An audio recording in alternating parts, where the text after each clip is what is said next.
ओम शांति। मनुष्य से देवता बनाने वाले खेवैया शिव बाबा की 9 अप्रैल 2022 की मुरली से होमवर्क। आज बाबा हमें सिद्धि स्वरूप बनने की एक बहुत ही आसान विधि बता रहे हैं। बाबा ने कहा कि कई बच्चे वर्तमान समय कर्मों की गति के ज्ञान में बहुत ईजी हो गए हैं, इसीलिए छोटे छोटे पाप होते रहते हैं। कर्म फिलॉसफी का सिद्धांत है, यदि आप किसी की गिलानी करते हो, किसी की गलती को फैलाते हो या किसी के साथ हाँ में हाँ मिलाते हो तो यह भी पाप के भागी बनते हो। आज आप किसी की गिलानी करते हो तो कल वह आपकी दुगनी गिलानी करेगा। यह छोटे छोटे पाप संपूर्ण स्थिति को प्राप्त करने में विघ्न रूप बनते हैं। इसीलिए कर्मों की गति को जानकर पापों से मुक्त बन सिद्धि स्वरूप बनो।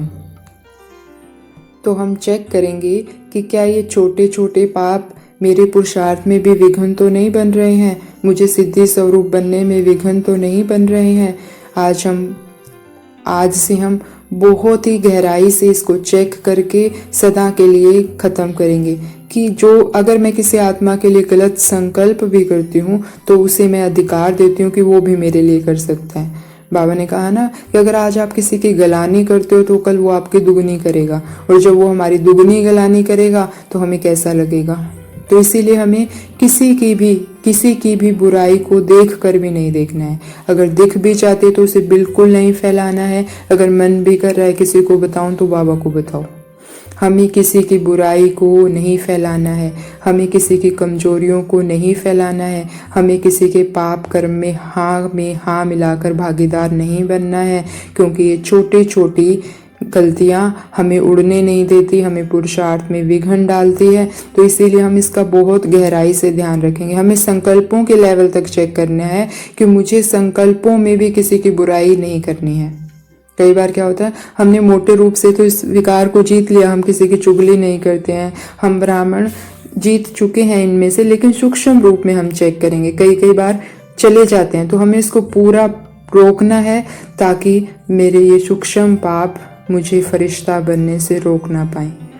तो आज सारा दिन हम गहराई से चेक करके संकल्पों के लेवल पर भी इसको बंद करेंगे। आज बाबा ने हमें योग के लिए बहुत सारे पॉइंट्स दिए हैं। पहला, बाबा कहते हैं परम धाम में रहने वाले बाप को वहाँ याद करो जहाँ जाना है। तो हम बाबा को परम धाम में ज़्यादा से ज़्यादा याद करें। परम धाम में याद करने से क्या फ़ायदा होता है? परम धाम की वाइब्रेशन इस दुनिया में, इस ब्रह्मांड में सबसे हाईएस्ट वाइब्रेशन है। तो अगर हम वहाँ याद करते हैं तो हमारी स्थिति ऑटोमेटिकली ऊंची बनती जाती है। और हम परम धाम में बाबा को कैसे याद कर सकते हैं, इसकी भी युक्ति बाबा ने दी है। बाबा कहते हैं, बाबा मनुष्य से देवता बनाने आए हैं तो उनके दिल से शुक्रिया मानो। ब्रह्मा बाबा अपना अनुभव भी बता रहे हैं कि घड़ी घड़ी बाप का शुक्रिया करता हूँ, बाबा आपने मुझे अंधियारे से निकाला है। एक जगह बाबा ने कहा, बाप तुम्हें पुजारी से पूज्य बना रहे हैं तो बाप का कितना शुक्रिया मानना चाहिए। तो हम परम धाम जाकर बाबा का शुक्रिया करें, सारा दिन बाबा का शुक्रिया करते रहें।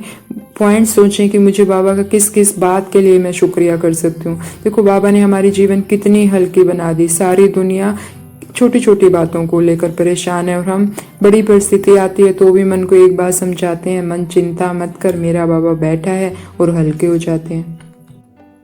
तो हम सारा दिन बाबा का शुक्रिया करते रहें किसी न किसी बात को लेकर, तो ये हमारे पुरुषार्थ को बहुत ऊंचा बढ़ा देगा। बाबा ने हमारा जीवन ही बदल दिया, हमारा युग ही बदल दिया। हम कलयुग से संगम पर आ गए, हमारा जीवन कितना बदल दिया, भक्ति के धक्कों से छुड़ा दिया। तो हमें बाबा का कितना शुक्रिया करना चाहिए। पुजारी से पूज्य बना दिया, तो सारा दिन हमें बाबा का शुक्रिया करते रहना है। परम धाम में बाबा को देखें और वहाँ बाबा का शुक्रिया करें। शुक्रिया बाबा अपना बच्चा बनाया, शुक्रिया बाबा अपने ज्ञान समझाया, शुक्रिया बाबा सारी टेंशन्स ले ली, शुक्रिया बाबा जीवन बदल दिया, शुक्रिया बाबा इस सतयुगी जीवन के लिए। तो सारा दिन बाबा का शुक्रिया करते रहें। और बाबा हमें योग के और भी तरीके बता रहे हैं। बाबा बतलाते हैं, बाबा को और चक्कर को याद करो। तो हम सारा दिन सुदर्शन चक्कर फिराकर भी बाबा को याद कर सकते हैं। बाबा ने एक और भी विधि बताई, हम लाइट हाउस हैं, खेवैया हमारी नैया को पार ले जाते हैं। तो सारा दिन देखें बाबा से शक्तिशाली किरणें आ रही है और मैं लाइट हाउस बन गई हूँ। सिर्फ प्रकाश ही प्रकाश का जैसे एक खंबा सा खड़ा है और उसमें से वाइब्रेशंस निकल रही हैं, सुख की, शांति की, पवित्रता की, और उड़ते रहें लाइट हाउस बनकर और सारी दुनिया में ये वाइब्रेशन फैलाते रहें। हम एक और तरह से भी योग कर सकते हैं। बाबा ने कहा एक आंख में शांति धाम, एक आंख में सुख धाम रखना है। तो कभी शांति धाम परम धाम में चले जाएं, कभी सुख धाम में चले जाएं। तो आज बाबा ने योग के बहुत सारे तरीके बताए हैं। अगर हम सारा दिन इन तरीकों को फॉलो करते रहें तो आदि पिता के समान हम भी शक्ति के, शांति के, सर्वगुणों के स्तंभ बन सकते हैं। तो बाबा को अपना सच्चा सच्चा पोता मेल देने वाली, बाप से प्रीत रखने वाली आत्माओं को ओम शांति। शुक्रिया मीठे बाबा, शुक्रिया।